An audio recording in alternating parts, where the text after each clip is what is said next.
আসসালামু আলাইকুম।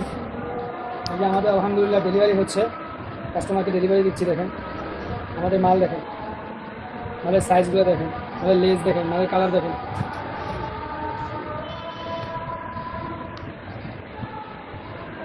আমরা কিন্তু এগুলো পলি করি না, কারণ এগুলো পলি করা খুব ঝামেলা, আর পলি করে ডেলিভারি করলে পলি অবশ্যই ছিঁড়ে যাবে। যার কারণে আমরা পলি করি না।